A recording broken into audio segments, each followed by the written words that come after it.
Good morning, everyone. How's everyone doing? Wow, I guess I speak louder than this mic needs to be close to me.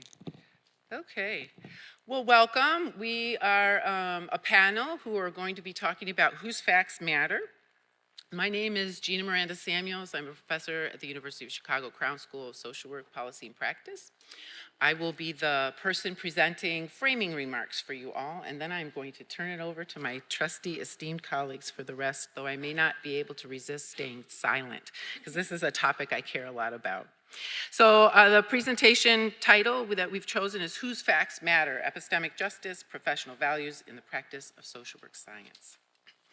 So two things I'm going to get us started off talking a little bit about is why this panel, and then why epistemic injustice and justice as core to social work conference around knowledge democracy.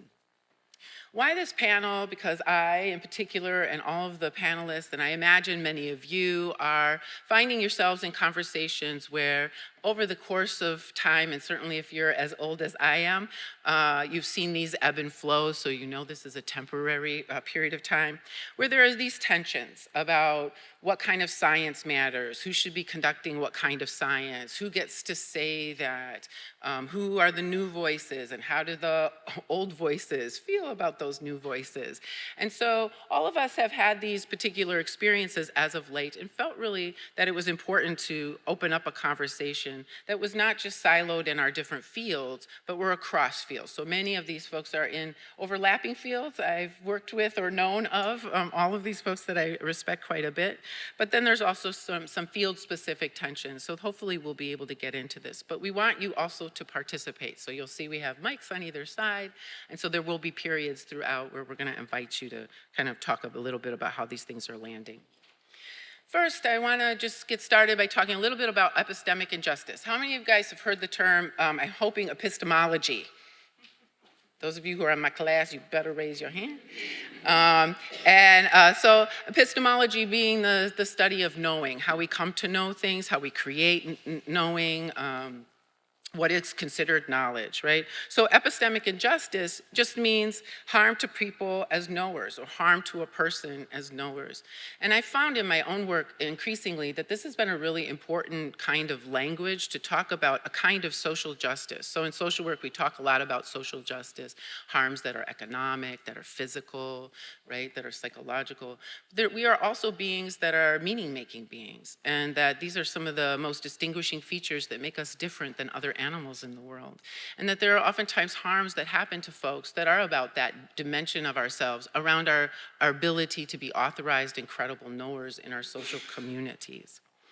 So here it's about the degree to which credibility and authority to know is ascribed automatically to one's social identity. So it's paired to how we understand social identities and statuses as privileged or not, wherein automatic credibility is given to privileged and social identities and statuses, and automatic discrediting happens to marginalized statuses and identities.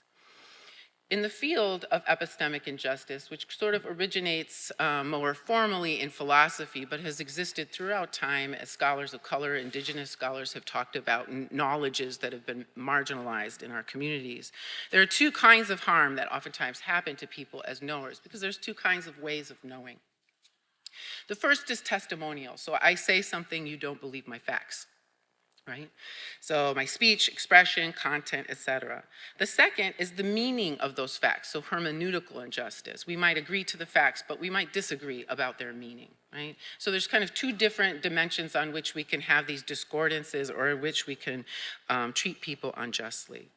So think about, in terms of testimonial justice, the wrong committed against a person when their claims are dismissed because they are deemed not credible based on their identity. So here we have some pictures about the ways in which a person's social identity automatically positions them as possibly not a credible knower. We do this to children all the time. Right? We don't believe them, or oh, they just must be imagining. And we also do ageism on the other spectrum, which I'm sadly learning more about from a lived experience, about the ways in which we discredit people as they appear older, right? We do this based on race, based on gender, based on gender presentation, based on sexuality, class, ability, etc. So it's a way in which one's embodiment as a knower is automatically discredited because we don't believe them. Think here about the whole entire hashtag #MeToo movement was one that was trying to undermine a kind of testimonial injustice. Are you sure that it was really that? How was the person dressed, etc.? The second hermeneutical injustice may agree on the facts but disagree with their meaning. So here you have two gentlemen, both of them are probably in agreement that they're standing in a puddle. They probably are in agreement that that puddle is water. But one is saying, it's deep, and the other says, no, it's not, right? We might ascribe here discrimination based on height. As a tall person, I might say that that's a privilege to be tall. And so it occurs at the level of meaning making in one's interpretation of information, facts, and events. And think about all the times in which, not only just in our research, and I'll talk about this in a little bit, but the ways in which we do this all the time as individuals and human beings, where somebody says something to us that doesn't land right, and we go, and then we take a little scan of the things that are attributes about them that we might allow then to discredit. They're this, or they're that, or they're not at this kind of school, or they're whatever, they're young, or whatever thing it is. There's a social impact of these injustices that are epistemic because it causes dysfunction across multiple systems of meaning and public knowledge. Socially and societally, it obscures facts from our even knowing them as a collective group. It prevents us from having collective bodies of information that are maximally inclusive. It distorts knowledge itself. It also contorts and controls the relational exchanges we have as knowers. So if I tell someone something and someone looks at me like, which is as an expression that I often get when I say some things that may not be, I don't know, common knowledge, that harms our relationship, right? Because I know from a nonverbal that I'm getting that you don't really trust me, that I'm not part of the epistemic community of trust, and that you are now discrediting something about what I am telling you. So it harms our relationships with one another. It undermines ourselves. And it also can obscure and distort self-knowledge. So there's a human impact. So I've talked a little bit about the impact that happens to our systems of knowledge, our banks of information, our banks of scientific fact. But there's also a human impact that can happen because we lack a complex and vibrant language to describe our own experiences. And anybody who is lodged in a positionality that is marginalized knows how difficult sometimes it is to explain to somebody not within that community what it's like, because we don't have a whole knowledge base to do that. I would tell a story often to my doctoral students. When I first went out and did my dissertation and I interviewed persons who were mixed race and transracially adopted, my first interview as an insider with another person was, well, you know, and I'm like, yeah, I do. And then there'd be some other thing and be like, yeah, you know, and I'd be like, yeah, I do. And that was my data. Because they'd give me a look and I'd be like, oh my God, yeah.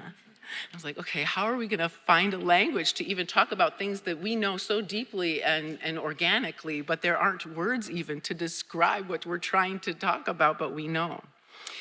There's an anticipatory regulation of speech, which Dotson calls a self-quieting, that scrunched up face that I talked about getting otherwise. Well, after a while, you get that scrunched up face and you stop talking. You stop telling. You stop explaining, because that's extra epistemic labor that you have to go through to try to convince somebody that your experience is not their experience, but your experience is real. And what can happen, as we talked about before in terms of internalized racism or internalized sexism or internalized homophobia, that these things and these internalized distorted knowledges of self then start happening for all of us. Some groups of people then stop getting these inputs of information, and they start to have a more vibrant understanding and robust understanding of their epistemic reality as the only one, right? As the right one. So they are lacking the challenge that they should have to their knowledge as being the only. And those of us stop telling because it gets exhausting or it's harmful.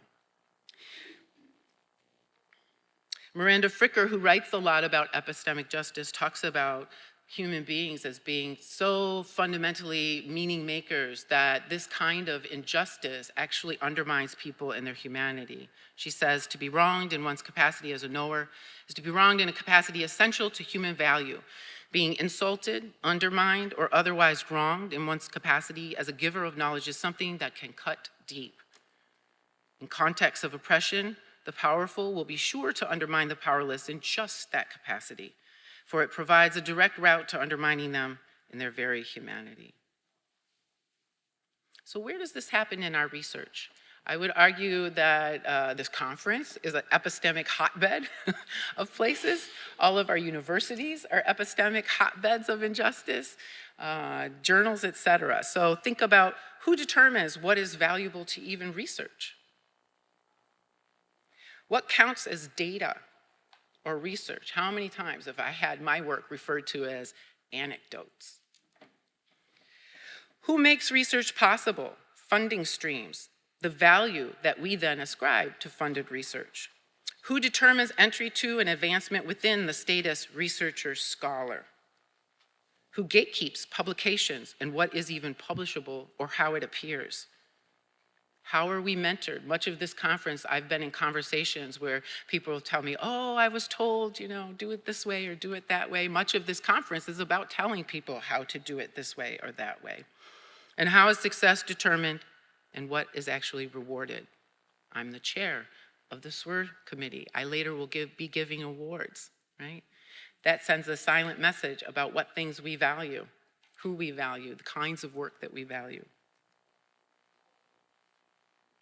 Even when one publishes and you want to be radical, I tell my students this all the time, the peer review process can undermine and discredit knowledge that is not already empowered as known in our fields. So this is a little cartoon I often show. So you submit your manuscript. It's a nice little functioning car. And then all of a sudden you're told after peer review, oh, minor revisions, open up the trunk, put an umbrella in there, the latest top-mounted base cannon just because. Or the front windshield needs to be removed or tinted red. A horse hitch, because that's the way we've always done it. Please add necessary circular and triangular windows because reviewer number 3 sells odd-shaped windows. None of you have had this experience at peer review. And I also want to be really clear before I turn it over to my colleagues that what I'm talking here is not just specific to methodology, as this grandpa, world's best grandpa t-shirt says to his friend. I'm not sure what methodology they used. That I'm talking about the epistemology that we bring to our work, the degree to which we come to it with epistemic humility or arrogance, whether or not we think we already know and research is just a tool to sort of be co-opted to have a broader spectrum of voice in what we think we already know, the degree to which we silence voices in our own surveys or interviews. So it's not about qualitative or quantitative, but rather the epistemic vice and arrogance that is operating underneath our work.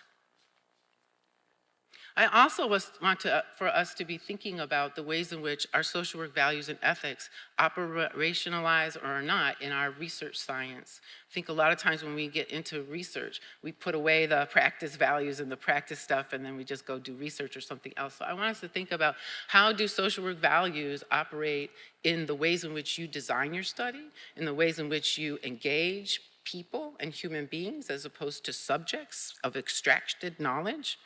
What is the value of relationships, dignity, and self-worth, and so on?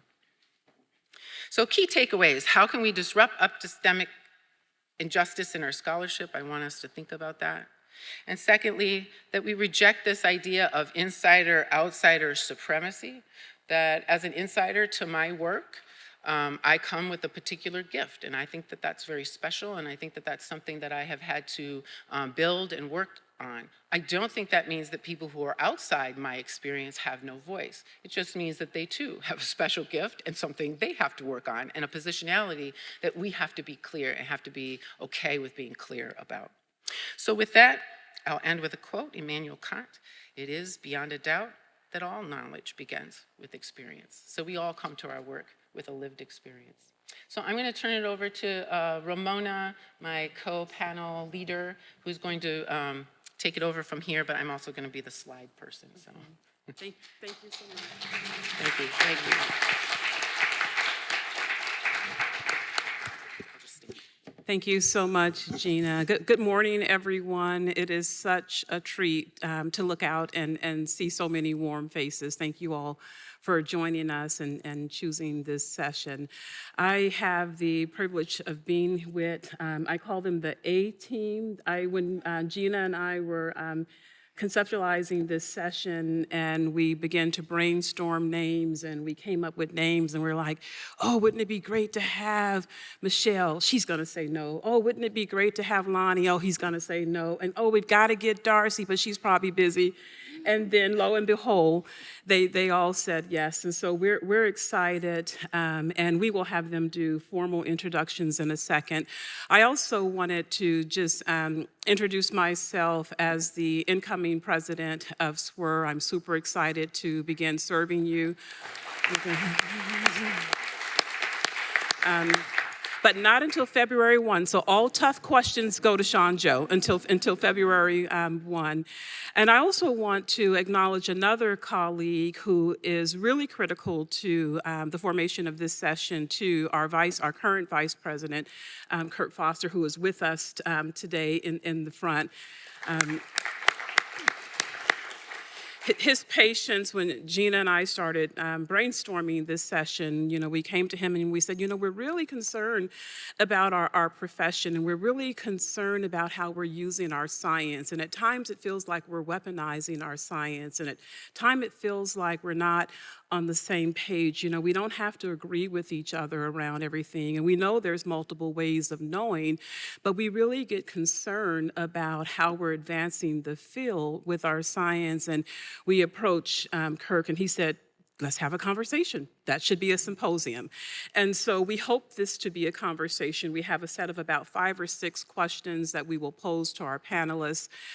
Depending on how we're getting through all of them, we will invite comments from you all. There's mics here in the middle of the rooms here. But if we're falling short on time, we will just save those questions to the end. And so I am going to ask my colleagues to introduce themselves first. But beyond demographics, say a little bit about their field of study. That's going to come into play soon because we're going to ask that they give some context to their responses based on what they study. So I'll start off with Michele. Thank you so much, Ramona, and thank you all for being here. I just want to start by thanking Ramona and Gina for inviting me to the conversation with my esteemed colleagues.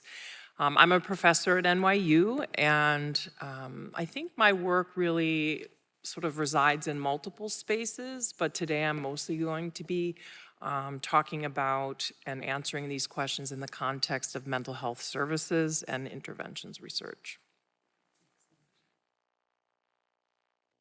Turn on that way. Good morning, everybody. Thank you for being here. I echo Michele's sentiments of gratitude for Gina and Ramona inviting us. My name is Darcey Merritt, and I am a professor at the Crown School at U Chicago.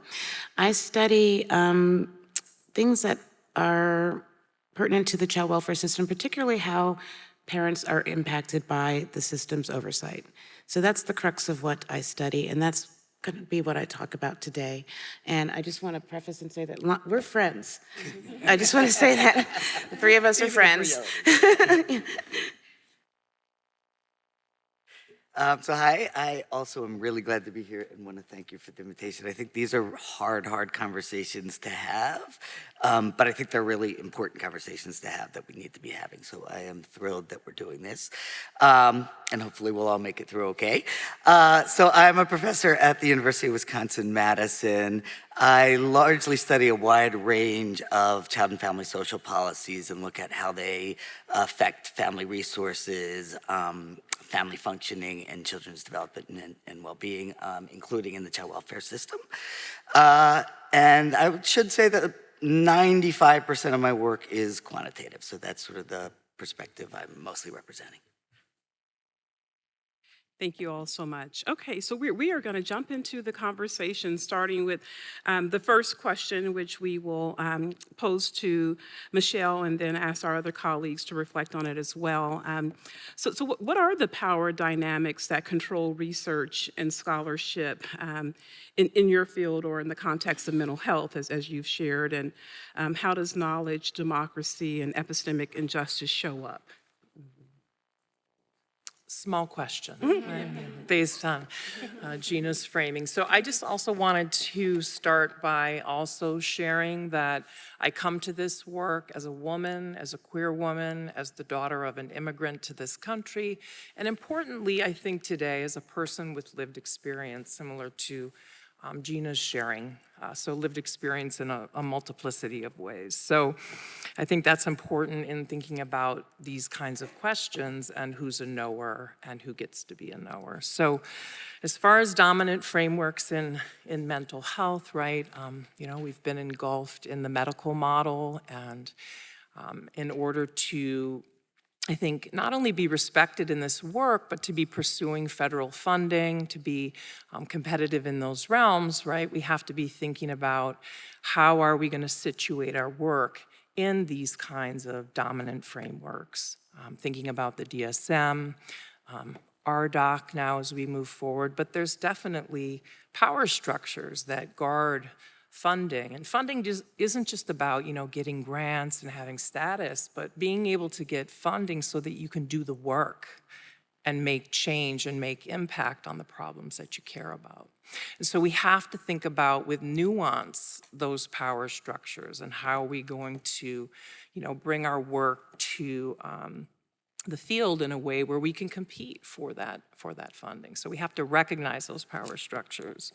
I think also in mental health, right, there's often a privileging of quantitative work, RCTs, longitudinal work. And I'll just spend the last part of my few minutes with it was funny that Gina said her work is referred to as anecdotes, but I just want to share a kind of a historical anecdote with the remainder of my time about the part of this question about, are there camps in my field, right? Are there sort of like camps of scholars? And so I think a great example in mental health services research and psychiatry is with thinking about the construct of personal recovery. In the 60s, after deinstitutionalization, there was movement. Survivors were talking about recovery and finding meaning in their lives. And a lot of those voices or knowers in the 70s and 80s, who many of us were following, were on the margins, right? And yet they were defining and thinking about personal recovery. But part of what's, I think, interesting to this conversation is very recently, a very powerful leader, the former director of the NIMH, Thomas Insel, published a book called Healing. Perhaps some of you saw that book. And now it's kind of like really becoming part of the conversation, these P's of people and purpose and meaning. And so I think about if we had more knowledge democracy, as we're thinking about today, and those voices were really working together, people with lived experience and powerful docs and gatekeepers, perhaps we could move forward these concepts quicker. So those are some of my reflections on this question. Okay, so I'll just opine about that question by sharing how I got into this work and these spaces. I was a practitioner for a very long time in the child welfare settings, both public and private. And what I was noticing is that the people who were being, and I'm going to tell you why I use the word impacted, not involved, in a minute. Language is very important. So the people that were being impacted didn't have a voice. So their experiences of knowing, of navigating the world with the oversight systems that they were impacted by, were not getting into the literature. And if they're not getting into the literature, then they're not getting into the research design, into the treatment intervention design, and that was problematic for me. So I set out a long time ago to make sure to include their voices, those with lived experiences. And back then, we weren't even using the term lived experiences at all. It was just, we're going to do onto you what we think is right. That's it. And that was very disturbing to me. So much of my work is just truly dedicated to encouraging us to pay attention to and honor those voices, and that will disrupt the power dynamics. So the power dynamics play out within the child welfare system because people have a lot of power to disrupt families. The stakes are extremely high and they are dangerous and they are harmful. And we need to be very mindful of that. So that's why I do what I do. And then it plays out in our research in the academy because we have to publish, right? And so as an editor of a flagship journal, I'm realizing that the gatekeepers of these journals over years have not been mindful of these issues at all. And so we're publishing research that can oftentimes be harmful because treatments are being designed based on this research and decisions are being made about people's lives. And we need to be very cognizant of disrupting that. So that's what I have to say. The power dynamics play out in multiple ways of the child welfare system. And my positionality, I'm a Black mom, and whereas I don't have lived experience with the child welfare system, I'm a Black mom, and I have to navigate the world very differently in my skin. The academy, just regular life, just walking around. So I aim to champion Black moms and dads too, dads count too, and try so that we can understand, and I'm uniquely positioned to do that. So I try to disrupt power dynamics. So when I speak to families and parents, the very first thing I ask them is, what happened to you, right? I don't say just, what's going on, what did the caseworker say? Because I want to make sure they understand that I'm aware that something happened to them outside of them contextually, which is how they ended up being impacted. And the reason I use the word impacted, we'll hear all the time, you've read in the literature, child welfare involved, systems involved. Well, the parents that I've spoken to say they do not want to be considered involved because that implies that they're voluntarily involved. They're not voluntarily involved, they're impacted. So I pay attention to language, it's incredibly important. So that's all I'll say about that. So I'm going to say, first, I think there's a lot of variation in who the gatekeepers are, depending on time, trends. I think, in general, scholarship, like everything else, follows some fads, follows some trends. There's a bit of a pendulum. I also think it depends on what point, what point in the processes. So there is clearly the gatekeepers at NIH are people who have had NIH funding in the past and tend to be somewhat more senior. At many journals, most of the reviewing is being done by more junior people and mid-career people. Foundations have a lot more flexibility on what they internally decide they want to target. And so I think that in many ways, it depends exactly where you're looking at as far as scholarship. I also think what's important is who's the gatekeepers for what is influential. And I don't think that's necessarily the journals or the science. So right now, the folks who are tweeting about things and blogging about things, there are a lot more ways to be influential outside of the traditional scholarly publish fund. And there are pros and cons to that, right? There are dangers that things that aren't very scientifically rigorous get very influential, and there are dangers on the other side that very rigorous things aren't very influential. So I think that's a really, really hard, complicated question to answer, of which there is a lot of variation. Thank you so much. So much comes to mind as you all offer those thoughts. The point that Darcey made about the consequential nature of our work, that's why this becomes so critical. But I actually want to piggyback on Lonnie's point about this notion of gatekeepers and who they are and how that varies with time. To ask a follow-up, so what becomes these enduring aspects that don't vary with time, and what becomes baked in, and then how does that lead to consequences around our scholarship and our science and how we use it and how it gets interpreted. And I'll ask either of you to jump in on that. So I hope, from my personal perspective, the things that really stick are a focus on transparency in research, a focus on does the particular research design appropriately address this specific question. I mean, ideally, so, science is largely about transparency and methods and not actually the findings, right? And so, a good research proposal, a good research study, someone should be able to read your paper and read your methods and replicate it almost perfectly. Like, you should be able to tell them exactly how you collected the data, exactly who was selected to participate and how, and exactly how you analyze the data. And I think that's true of qualitative or quantitative work.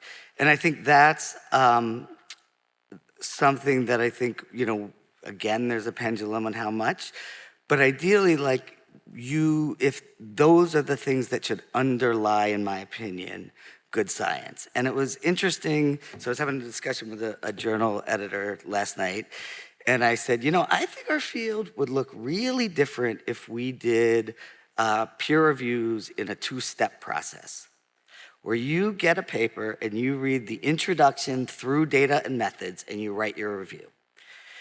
And then you get the results and the conclusions. And if you're gonna change your assessment of that paper after reading the result, you need to write a compelling argument why you thought this was methodologically and design-wise very sound, but then when read the results, changed your mind, or vice versa.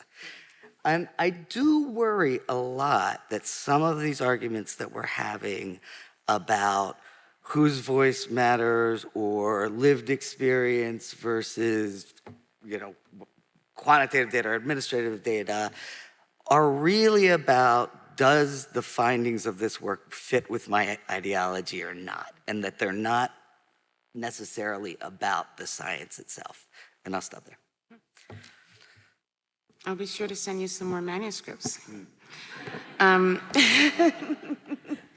So for me, good science is respectful science. And at baseline, with the studies that I champion and I'd like to see more of, at baseline, I think that authors and scholars need to have an understanding of our histories of racism in this country, and how racism impacts all systems, and the child welfare system is not exempt from that.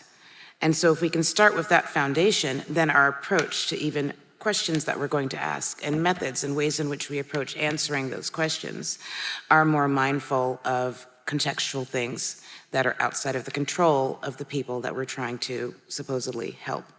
So respectful science, everybody needs to be on the right page. We do not need to be arguing about whether racism is a thing. So that's what's happening in the child welfare system. We do not need to argue about that. It is a fact. And so if we approach that, and then also including the experiences and those people who are impacted by the problems at hand, they should be included. That's good science to me. So what questions, I don't want to come up with a question that I'm interested in. I want to come up with the questions that the people that are impacted have. I want to ask them what they would like to have done, what's missing, but from a strength-based perspective, of course, not this typical deficit lens. I don't want to pathologize people. I think good science is bad when we just focus on some problems that people have that we, as privileged people are going to swoop in and fix. That's not okay. So I approach my work from those lenses at the very beginning. And so that's how I judge science. How thoughtful were people in designing and including voices, not just saying we're gonna do a focus group of stakeholders and you just add on people with experience performatively at the end of the list of stakeholders. Those people who are impacted, they are the most important stakeholders. So. That's really important, what you've shared. And I wonder, Darcey, and I would invite everyone to think about this, because I think Lonnie's point is really true, that good science, good scholarship is transparent, it's careful, it's well thought. Our design has been articulated, but I would invite us to think about the things that we thought we knew 10 years ago, the things that we thought we knew 20 years ago, that at the time was good science, it was transparent, but has been later debunked, and to what extent, to bring in Darcey's point here, if only those voices that Darcey is speaking of had a role in that, maybe we would not have done the harm by believing that that was the fact and the truth for so many decades. And in my field, some of that actually led to policy, to the creation of policy and how we remove children. I know I'm not supposed to be answering the question, but you just sparked me there, Lonnie. And I would, at this point, invite anyone in our audience, if you have like a burning thought before we move to the next segment, or if you want to underscore anything, maybe we can take one or two people. Can you come up so everyone can hear you? Yes, thank you so much for this panel. I've been looking forward to this most out of the whole conference. My name's Ari Gazesh. I'm a PhD student at Penn, and as someone who has a lot of lived experience relevant to my area of research and deep ties into my community, one of my questions is, how can we invite lived experience in a way that isn't performative and isn't tokenizing, while also recognizing the harms of institutions? And I wonder, I've experienced the inviting folks into spaces, lauded spaces, academia, and then having them be tokenized and then not listened to. And when I think about evidence-based practices, whether it's the obviousness of racism in child welfare, whether it is harm reduction, all these kinds of evidence-based practices, that's not enough to create policy. Thinking about SESTA FOSTA, various other kinds of policies that were created, despite the fact that people with lived experiences spoke eloquently and vehemently against those policies. And so I'm curious, in your expertise, how can you safeguard those who are fighting against gatekeeping while also recognizing the power dynamics at play? So I consider myself an advocate a lot of the times. So I have to advocate in the space that I'm privileged to be in the academy. So I respectfully engage people that I've spoken with, asking what they need, what they would like to see happen, what outcomes are they interested in, and then all along the way, because the bureaucracy that we all endure is just ridiculous. And we end up harming people even as we engage people with lived experience. So I try to be mindful of that. Just as an example, I was talking in another thing the other day. I've had real troubles keeping people with lived experience engaged in the research because the bureaucracy of getting them compensated, right? So like the systems, like the university, like people don't have Adobe, all this stuff and filling out all these forms and getting, invoices and things like that. And I've had people threaten to like, oh, this is too much for me, I can't deal with this. So I advocate at that level from my positionality in the academy to, as we do this work, do no more harm in the process of engaging them. So that's just one example of what I do. I can build on that too. So in addition to compensation, I think your question, the word that comes to my mind when you ask it, is very carefully and very thoughtfully over time. So Darcey brought up harm. I think we have a long history to reckon with of bringing in people with lived experience, asking them to share their narratives without much thought about how that might dysregulate them. We ask them to go on tours to actually help us change policy without putting in enough thought to what might that be doing to our partners with lived experience. So I work with my team to really think about how can we make the sharing and partnering with people with lived experience more trauma-informed, so there is trustworthiness and transparency, throughout the process. And I personally think that is a place that the next decade of social work, many of you in this room are doing work in this space. We can lead, but we have to do things in a different way because there's been much harm in many fields, certainly in mental health. So quick response to your how do we invite people in. So one thing I would say is go to them. Like, don't invite them into our institutions. Go out into the communities, be and listen. Go to tenant meetings. Go to, local organizations. Go meet people in their own places. I also want to comment on, we've really set up lived experience and whatever the rest of the research is. I don't really know what the opposite of lived experience is, so I don't, as substitutes. And they're really not substitutes. They're really complements that are both needed to shed light on particular questions. And I think we need to start thinking about them as complements. I also want to plug from being, as a quantitative researcher, survey data, administrative data, very much represents people's lived experiences also, but in a different way. The amount of income you have, the social service systems that you're impacted by, involved with, those are all very important to your life trajectories. So I'm just not crazy about this sort of dichotomizing or separating out. And for one example, just a quick of them being complements, it is both extremely important to know that going through chemotherapy can be a miserable, traumatizing, horrible experience, and it can make your cancer better, right? And those are both true. They're looking at different aspects of chemotherapy or of the question. I think the other thing I would say, where are you sitting? I can't, oh, there you are, okay. Another thing that, in child welfare I found is that, like the notorious panel we bring in. And so, when you are inviting people, there's also a preparation to them about what to expect and that you don't owe anybody your story. It belongs to you, what you choose to share, and to prepare them for epistemic injustices. I've been on panels where I've said, this is my experience, and somebody will say, yeah, but, and there you are having to, you're a panelist. You've been made an expert, and all of a sudden you're being undermined on that panel. So I think also we have to think about when we're inviting, when we're doing I love what you just said, Lonnie, when we're also inviting the young person or the people or the adult or whoever it is to speak on their N of one experience, to think about how we're participating and seeing them as holistic beings, and that can be really important to do those panels as part of their healing.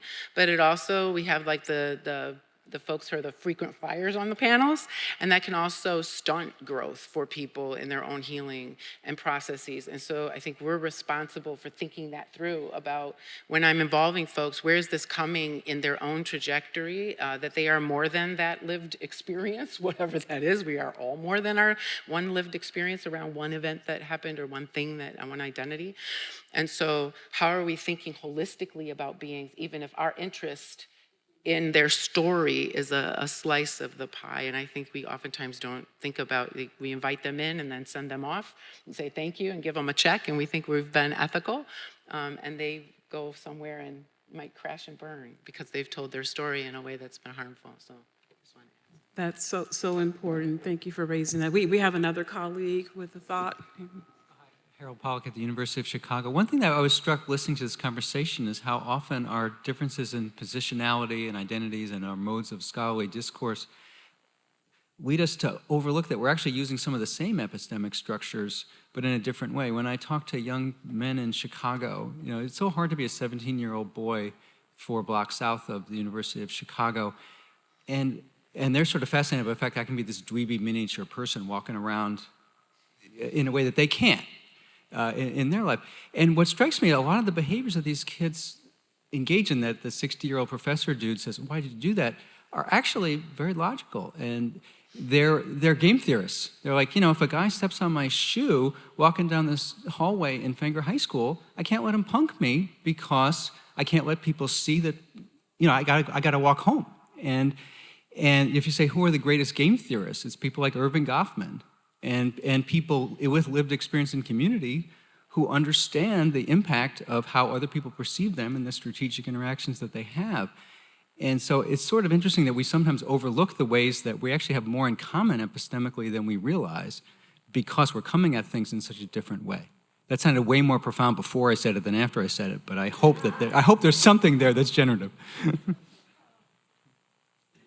Thank you so much. I see one other person has stood, so let's have your thoughts before we move to the next question for our panelists. Yeah, I just had a question for Dr. Berger. You spoke a little bit about how you are seeing in journal reviewing how these lived experiences kind of lead to kind of a supported ideology in the findings and things like that.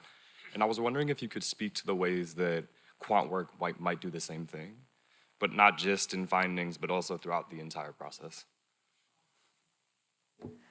So I think that, quant work often gets perceived as like these numbers just came from somewhere. And so remember, these are generally people being interviewed in a survey, just in a different methodology. So you really are either hearing from people directly and they're telling you about their lives, though in a scaled type of way, or you're looking at administrative data on their income and their test scores and their health records that are also very much a part of their lives. And I think that,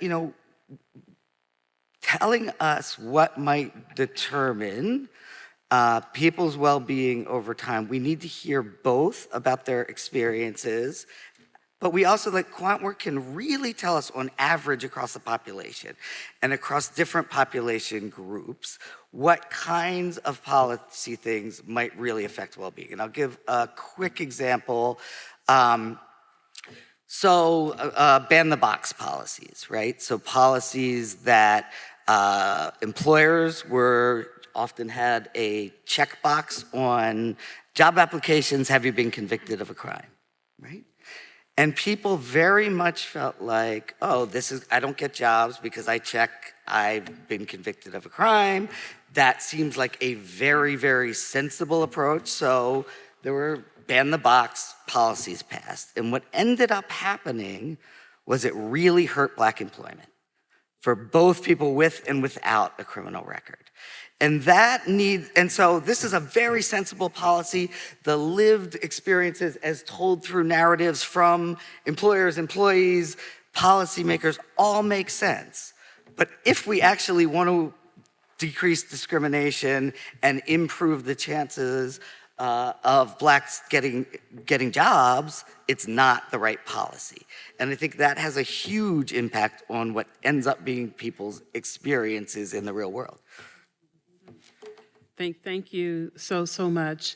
I'm going to kind of transition us to the next question. We actually have already gotten into this next question, thanks to our colleague in the audience who started us off. But I did want to give our panelists just another opportunity to reflect on this a little bit more about the lived experience in our research and how we treat those with that experience. Go ahead. Yeah, so we were sort of asked, what's the role of those with lived and living experience in your field at this time? And while I agree with Lonnie, he's questioning what else is there? We all have lived experience. I would just push back a little in that I think that when we are studying particular experiences, for example, living with a mental health condition or having to interact and engage with a psychiatric hospital, there are particular experiences that can inform that trajectory of work in a unique way that can complement, say, a scientific team. So I just want to say that. But with regards to mental health, I think we're in a very exciting time for the leadership role of people with lived experience, including many people at this conference who have really been pushing the envelope. And I just wanted to use my minute to say, even just this month, the Lancet Psychiatry put out a new policy that if you want to submit an article there, you now need to, in your methods, include in what ways, from how you devised a question to how have your team members included lived experience, and if you haven't, it needs to be in your limitations section. And to me, that's progress and movement. And also, I think people, with regards to things like panel reviews, we've had people with lived experience pushed to be involved in grant reviews for much time. And I think one group writes about, I think, the importance of that for two reasons. Sometimes when you don't have those folks on the review panel, it can increase bias towards sort of classic traditional work as opposed to novel, new, innovative ideas. And also thinking about when you have folks who are not part of the insider group, say, for example, you can reduce the chance of just like echo chambers or echo chamber science, where the same kinds of things are being asked. And so I think it's an exciting time, and we want to continue to think about those kind of real leadership roles and bringing people into the scientific community who have lived experience. I just want to piggyback on what both of you were saying. In my field, in the child welfare arena, I think it's really important, and I'm glad that we're focusing on people with lived experiences and including them in all aspects of the process of the research design. However, I think we also need to be really careful because it can be an extra burden to what you were saying, Gina. It can be an extra burden. And so as a person of color, and when we've got a fast-moving bullet train down the DEI track, and it can be exhausting. And so when we are in our best efforts and good intentions trying to include people with lived experiences in our work, we need to be mindful about, do they really want to take on this burden? Do they have to? Why do they have to? Why do we have to put people on display in our efforts to demonstrate that we're including them? When are we crossing the line and exploiting people? So I pay attention to that as well. So I'll say, I think there's kind of four ways that I think for my research as a quantitative researcher that I think lived experience is super important. So one, I think shaping the questions you ask.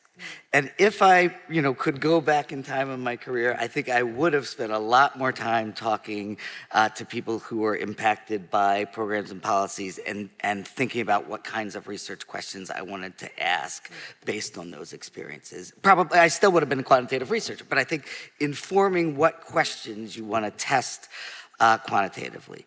Second, I think informing the data, the types of data you collect, the types of measures you use, and really importantly, the language you use to collect it, right? So I will say, I said at the beginning, 95% of my work is quantitative. So I'm recently doing some stuff that's qualitative. And so we got a study, speaking of gatekeepers and trends, so I tried to get the study funded for over 10 years.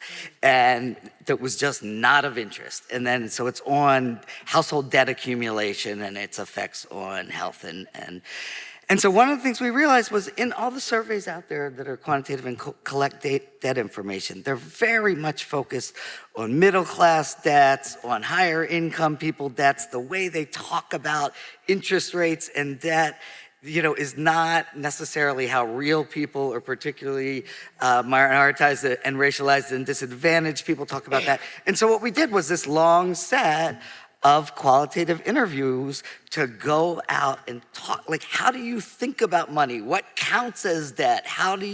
What kinds of things do you use to borrow and repay and things like that?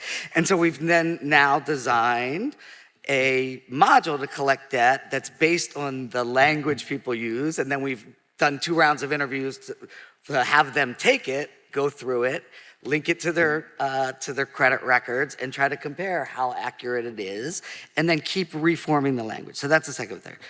The third thing I think is really shedding light on what does this research mean in the real world and for real people, even if it's technical, statistical stuff. And I think the third thing is really helping bring both the quantitative finding and the lived experience finding into policy discussion. So colleagues and I did some work for Casey Family Programs that was essentially a very quantitative simulation of poverty reduction policies and how that might play out in the child welfare system as far as reducing investigations. And so Casey Family Programs really tried to promote this work to policymakers, to practitioners, and all of those discussions were pairings of people with lived experience and the researchers. And so thinking about how this, techie quantitative work can be interpreted and what people say it might mean for my life, I think was super important for thinking about policy. I just want to point out, I like what you're saying. It's important. I started out as a quantitative researcher too, because that's what they told me to do to finish fast. And so and I did that. But then I was sensible. And when I couldn't answer the questions with the quantitative data set, secondary data sets that were available to me, and something was missing. And so the way in which we use the quantitative data and like, for instance, reference groups, who are we comparing things to? What norms? Why are we looking towards generalizability? For what reason? Why is that? And so I think the way in which we use can have a negative impact, and we need to be careful about that. So it's not just, yes, it's of course important, and it complements, qualitative data. It's necessary for sure. But the way in which we then move forward with those findings, how we interpret, characterize, who we disseminate to, and in what ways, I think is critical. Thank you both for those examples. I wanted, with this third question, kind of take us back to Gina's framing, but it's actually directly tied to Darcey's last point, because we want to talk a little bit about where our social work values show up in our research. And so what this question is how does the practice of science in your field, and we'll start with Darcey, and so in the context of child welfare, how do social work values show up or not? And I want to, because I know when we say social work values, that may have different connotations for us in the room, so I just want to ground us back in some of the cardinal values of service. Social justice, and we've heard that already from the panelists. Dignity and worth of the person, important relationships and integrity. And so Darcey, as you think about our value base, and when we think about advancing the science, can you just reflect a little bit in your own field how that shows up? Well, I think that we all have great intentions, and we all want to be helpful, and we don't intentionally set out to harm. But where we unintentionally harm is when we don't pay attention to values that are aligned with the experiences of people that we're looking to help. We just gloss over our values, and we don't really pay attention to what that means in practice. And for instance, in our field, there's a debate about whether or not how racism shows up in the child welfare system. How are people impacted by the racism that is within the processes of the systems, because the system was born out of racism, because our country was born out of racism. So when we ignore that and we just kind of discount it, that's not a value that we need to uphold. And so that's how it shows up in a negative way in child welfare research right now. We're moving, at least we're having discussion, that's what's important. But so I approach my work, my values are to approach my work from an anti-racist, anti-oppressive lens, not a deficit-based lens. I don't pathologize people, because those are not aligned with our social work values. Can I do a quick follow-up on that? I know I'm going off script here, so don't kill me later, but your work is akin to mine, and so I followed your work for years. And so you talk about the nature of racism as it relates to the children and families that you've studied. And so to what extent, if someone is putting forth a paper, a manuscript, and their theoretical review, their literature review is absent of any type of review around racism and its impact on child welfare, what do we do with that, again, in the context of our value system as social workers, where we say that social justice is so important, and you see that this body of work before you has no evidence that that was any part of the theoretical framing? Yes, so we don't do that again. And we acknowledge that whatever work we're talking about happened at a time when we weren't paying attention to such things, where we were living in this, pretend colorblind world. And so we need to not do that anymore, and we need to make sure that those underpinnings show up in the work. So we can't correct what's already out there, but we need to be mindful of developing interventions and treatments based on work that has not considered those contexts. Michele, thoughts? Yeah, I would just add, in mental health too, I think we can see somewhat of a rich parallel in the sense that, in the last decade and really strongly, I think in the last few years, we've seen some of our leading scholars talking about racism and racism as a causal factor for mental illness, right? I mean, we had so many years of the biological sort of etiology, right, of mental health, and thanks to sort of leaders in the trauma field, we've had movement away from that. But even our colleague who gave the Aaron Rosen lecture so powerfully yesterday writes and has done a lot of reviews about how racism directly impacts a lot of these mental disorders. So again, I think that's another way we're beginning to respond and think about justice as it relates to these conditions, these mental disorders. So I think that's somewhat parallel to what Darcey was talking about. Sure. So I agree with that. So a lot of these issues were not on the radar 15 years ago or 10 years ago. So I think if we're talking about historically, we didn't do so well on a lot of these values. I'm very optimistic that funders, journals, scholars, policymakers are more and more aware of these issues, and that it is becoming a bigger and bigger part of what's considered quality work in science. And ideally, I'll just say, all of those things should guide every part of our research. The extent they do, variation, yeah, so. Lonnie, I need to hang out with you more. I love that optimism. I really love that. Is there a colleague in the audience that would want to weigh in on the values discussion before we go into the next question? I thought I saw someone stand up and then take their seat again. Are we good? Are you all good? Okay. All right. Okay, so we'll move forward to the next question here, our fourth question, whose data counts, and we'll actually start with Lonnie on this question. In other words, what is the purpose of research in your field? You've answered this sort of with your lead in. Who determines what knowledge is needed, and what kind of research best meets those needs? So again, I think that this is in the policy world, so I'll consider that my field for the moment. So I think that this is a changing thing, and again, something that I'm quite optimistic on. So I think that it was traditionally driven by quantitative research almost exclusively. I think it was traditionally driven by, what does this mean on average? Let's not think so much about differences across groups and for different types of people. And I think more and more in the policy world, and some of it will depend on federal administrations, right?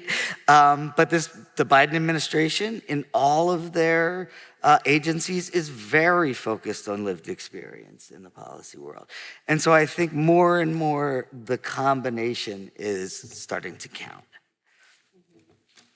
And as we hear from Darcey and Michele, I want to put a little bit of a different spin to this, and kind of as context reflect about academic institutions. So the places where we work, you're all senior leaders in your institution. I'm sure you've sat on your fair share of P&T review committees, and you've done your fair share of external reviews of peers who are making their way towards tenure and promotion. And so when we think about this notion of whose data counts, who gets validated, who doesn't get validated, and this is beyond a methods discussion, so I don't want us to do this quantitative, qualitative thing. We put that to rest. So I think we're good on that. But if you can just reflect for a second, in the context of the academy, we have so many early career colleagues with us in the audience, yet we know that there is a serious gatekeeping role that we keep in determining whose science and whose data best represents our university and whose science we think should be given voice. And so along Lonnie's say that we are optimistic here, I want to hear Michele and Darcey, where you all fall on that. I mean, there's what is the question? Whose data counts? There's also whose data counts how much, right? I mean, it's just like I think there's often a hierarchy, right? I think even if we say, well, all the data counts and we're listening to this type and this type and this type, I think there is a reality around what's given more respect, or also in thinking about your latter kind of part of this question. I was just having coffee yesterday with a couple of junior scholars who, as they're making their way, they are asking questions about, what kind of studies are going to be reviewed positively in my review, and how many published studies do I need to have? And these kinds of questions that are really important for our profession and for people being able to move forward. And, by the way, those are also, for the senior scholars in the room, right, those are really hard questions to answer, right? Because this is so social worky, but it depends, right? I mean, it depends who are on those P&T committees and who are those administrators and what kind of an academic institution, right, am I in? So I think we do want to, I'll keep, Lonnie's optimism.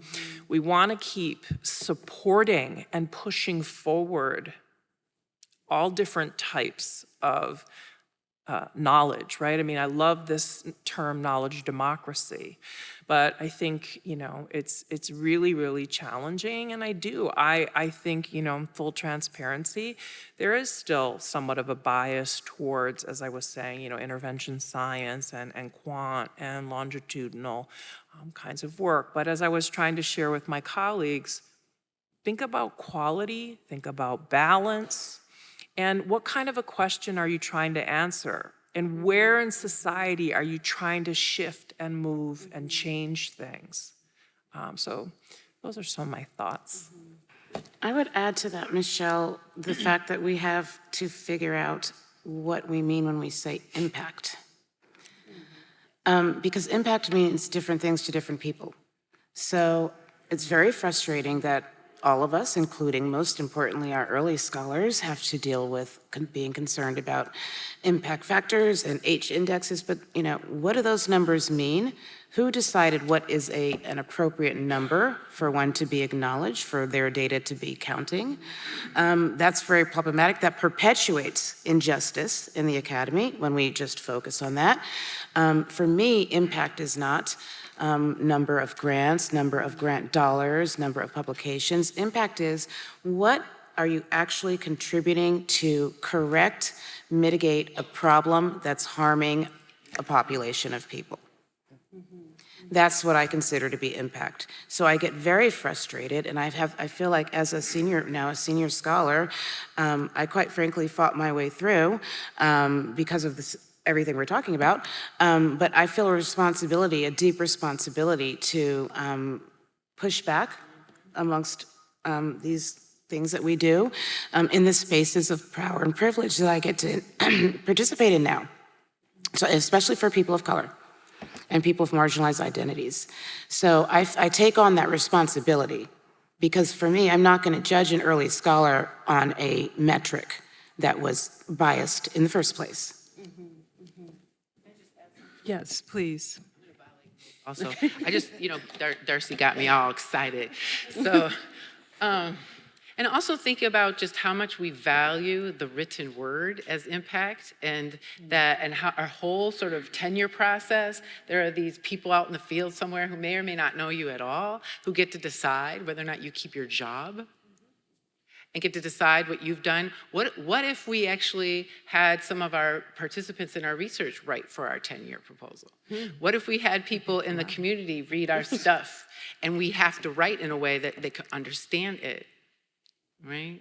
And so I just, like, really, if we took this really seriously and disrupted our systems, who gets to determine what impact? And really, I can say this now, I don't care what the experts in my field and people who are, I do care, I'm a social worker, so I care about everyone, and the people I care about most are the letters I get from somebody, some obscure place who read something that was illegible to them and said, oh my gosh, I read your paper and finally I have a language to speak my experience. Finally I connect. Somebody, and you're at the University of Chicago, and I think, oh my God, it's worth it that I stayed.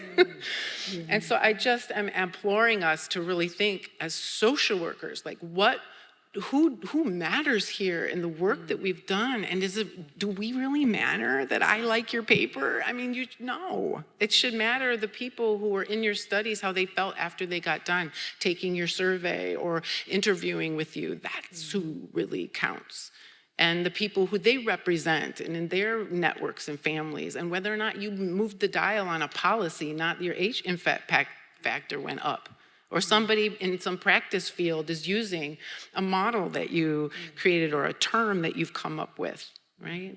So. Yeah. Wow, Gina, thank you. And thank you for giving examples of different metrics and how we measure impact. I'm scared of the one if our community had to read our papers and say they understood it. I wonder about our tenure. How many of us would be there? Anyone in the audience have thoughts about this question of impact? Please, can you speak from the mic? Thank you so much. Lisa Reyes-Mason, Interim Dean at the University of Denver. And this was starting to go then towards the dissemination of the science and peer review. Dr. Merritt, you spoke about how some of the ways that peer review is broken, right? And you're editing a major journal. And so we have early career scholars coming to us because this is still the gatekeeping. This is still, peer review is still the currency of tenure and promotion for our tenure line faculty. And there is, as you mentioned, early and mid-career scholars who are the ones doing it, but so many people are turning down peer review. I have early career scholars asking me, should I withdraw my paper after 4 months because they told me they still can't find reviewers? Also, should I not collaborate with these people because my committee tells me that if I've co-authored with them on a peer-reviewed paper, they can no longer be an external reviewer for me. And so and then some schools have moved, ours included, to, in our P&T document, recognizing public impact, like really valuing public impact. But even with us, you still have to publish in peer review. And it's a comment that I hope is a question at the same time of what do we do about that? How do we really, the peer review it brings us, I know in my experience, it's brought me to certain tables of influence and impact, and I've appreciated that and recognized that. But then what is the role, especially of mid-career and senior scholars, in changing that more? Yeah, so we have to deal with that. I think we disrupt that in promotion and tenure meetings. When we are reviewing people's work, we need to pay more attention to how we are identifying and acknowledging the impact of the work and the quality of the work, rather than these metrics. And as a journal editor, I mean, increasingly I've got early scholars writing to me saying, can you please give me the acceptance rate? I need to put it on my tenure packet. Like, that's crazy. That's just ridiculous. Why are they being asked to put the acceptance rate on their tenure packet? And so we're having trouble getting reviewers, and then, because we're just talking about this stuff and we haven't been vetting and gatekeeping people who are approaching evaluations of the work without an anti-racist lens. So that's problematic, and that directly relates to what gets accepted. Finding reviewers is very, very difficult. I've got people writing to me saying, my tenure packet's got to go in, I'm up for promotion, what should I do? And it's just too much pressure. Like, how can one focus on quality work when they're worried about meeting all these, like that messy card Gina had on the screen? So I think that those of us in positions to make these decisions when we're evaluating people for their reviews, we need to just push back on each other and say, listen, I'm not going to talk about that impact factor right now because I just read this great paper. And that's what I'm going to evaluate. So I think in universities and these spaces across the country, that's when we disrupt it, because it will take a long time to disrupt it at the journal level. Just one quick comment. I was talking with some colleagues over the conference too about the possibility that we might have too many journals. I mean, there are weeks when I get 8 requests, right? And so I think as a field, we also have to think about that. And can we think about, what are the journals that should survive and which ones should die on the vine? So I don't have any answers for you. I think these are right on questions that our field is grappling with. I do think a lot of universities are moving to a sort of real world impact. At Wisconsin, we call it Wisconsin Idea. And I think that's important. I think the really hard thing is number of publications, quality of journals is easy. It's clear, it's transparent. And thinking about other metrics that are really clear and transparent, and that in theory, everyone is getting judged on the same scale is hard. And so I don't have a good answer. But. So if I may, Fred Wolshin, Chapin Hall, University of Chicago. So my reactions to a very important conversation. So I was struck by the first sentence in this question, whose data counts? I'm trying to figure out, well, who is the whose? Is it the researcher or is it the respondent? And it also implies that all of our research is interrogating people. So I think about my research, who am I going to talk to? My research isn't so much about people as it is about the system. Now, people have interactions with systems, but that's a different empirical question. So I think part of the challenge here is that not all of our research is about people. People figure into it, but it's not always empirically a matter of identifying a person, talking to that person in one way or the other. And I think this is dividing, or our research takes place on a continuum, and this is a conversation about one part of the continuum. And there are conversations about other parts of the research continuum from a subject perspective that we ought not to lose sight, because it's really going to be the integration of those two things, particularly when we talk about institutions and institutionalized harms. Institutions are not only harmful. It's hard to imagine living in an institution-free society. We organize ourselves, formally or informally. And so what are the conditions that allow institutions to be a positive impact in people's lives? How do we construct that? If we only think about it on the one side, we deprive ourselves of the insights that we achieve when we think about the ways in which they actually do work. It's not impossible to contemplate that. It is difficult, but it's not impossible. So we're only really talking about one part of a larger research agenda that addresses social issues, and I want to just raise that as a concern. Can I just add, Fred, dearest Fred, I wrote that question. So, part of what I was getting at isn't this continuum. I think it is so I'm just going to be a little troublemaker here, is that I know in my field, there's about 4 or 5 white guys, which you and I know, kind of run the show. And so that is part of the question of literally whose data count is the who's doing it, which then I would argue is the whole continuum of who's doing this work in our fields. And that probably each of us could think about whoever those are, and my prediction would be they'd be disproportionately white guys, So it is that. But it is also the ways in which people have erected systems that implicitly hold particular epistemes. So why we do, H factors? Well, because they're easy and they're measurable, and they also mobilize a very kind of value about that numbers are neutral, which they are not.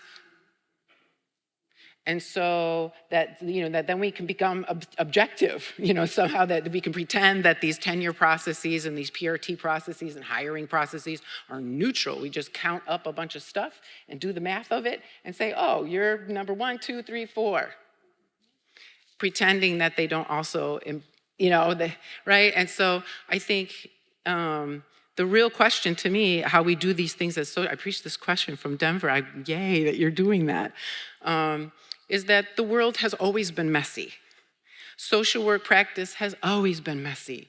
Being about the practice with people requires us to let go of the presumption that we can be neutral about anything, that you should not be neutral about things like poverty and mental health and racism. These are human conditions that you should not feel neutral about, and that we have complex minds, that we can use the best of our science, mathematically, qualitatively, mixed method, to come up with a way to see people fully and to be fair, not the same, but to be fair with each of them. And I would just love for us to invite everyone to think more complexly about how do we consider what Lonnie does and what the weirdness about his work is, and how to fairly attribute that, and what's weird about Darcey and her work, and that's beautiful, and how do we evaluate that, and Michele and Ramona, and that we have that capacity to do that.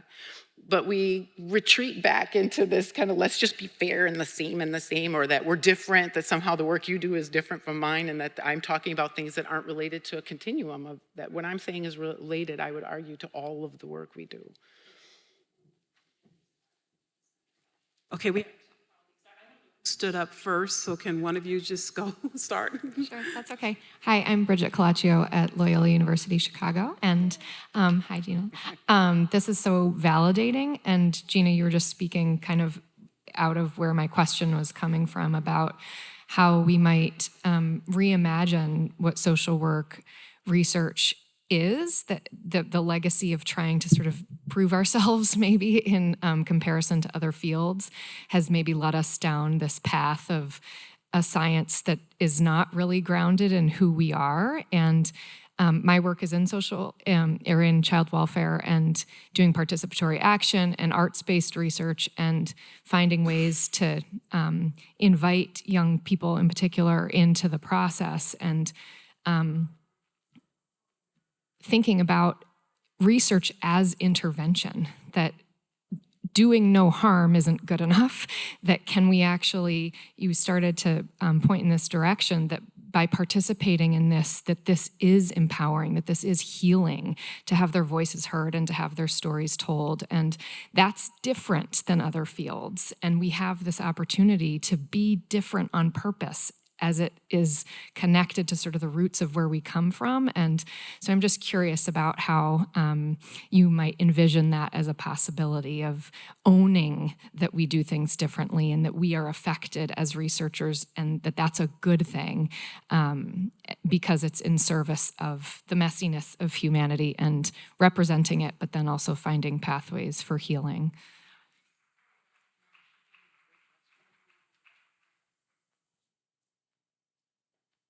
So I think that's incredibly important, and I think I like that people are so positive.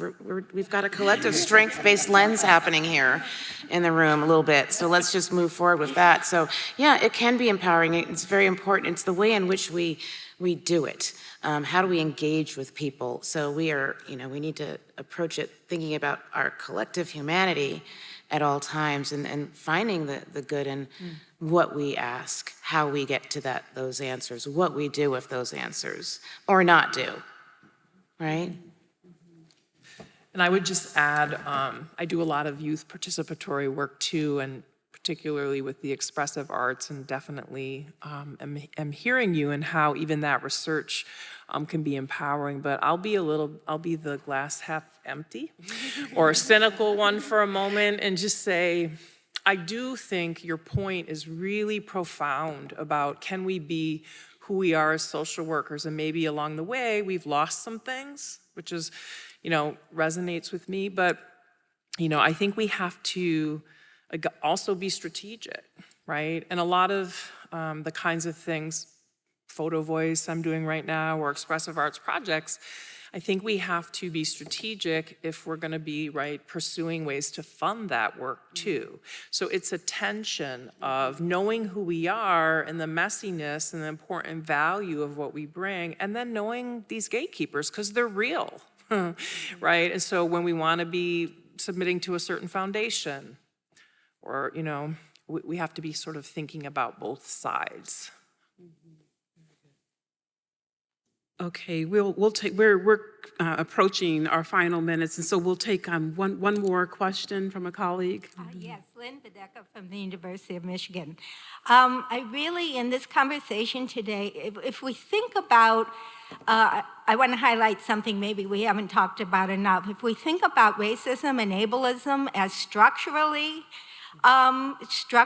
fueled, that the structures that I don't think we've quite talked about enough today are theories and assumptions that and mindset as we go into the research. And I think very often the voice of the person with lived experience, while important, that alone is not quite, that is not given it can't be given the priority that it should, especially if it's out of the box, because we're embedded, our research has to not only have transparent methods, which I definitely agree with that, but transparent methods based on what? And those theories and assumptions are very often the structures. And Gina, this goes right to your beautiful presentation at the introduction. That's where the hermeneutical and the theoretical biases are built into the research, and where the power is not really shared.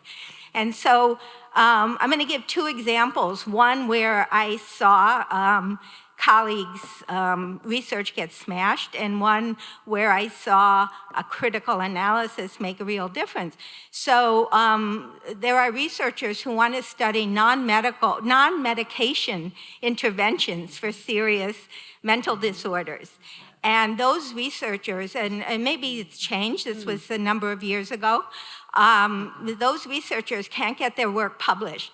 But so interesting, if you look at the European literature, there's a vibrant European literature about non-medical interventions for psychotic disorder diagnoses.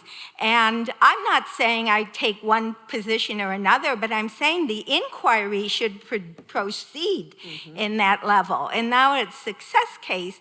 It's an older example, but I'm thinking of Sylvia Luthar and her colleagues' critique about resilience, the notion of resilience in child development and child welfare. And long story short, my take on her critical analysis is that what we've been calling resilience, exceptional kids, is really all about privilege within our own societies. And I thought that was so compelling, and I do think that's had some very positive impact on child development and certain child welfare research. So 2 ideas, I'll try to keep this short because I know we're at time. One, an idea I've been playing with as I talk to our doctoral students about theory in social work research is that as social workers, and just to build on your comment, I think it's very consistent with that, we have to be able to hold because prevailing theory is a structural holdback to the kind of knowledge democracy we're talking about in this session.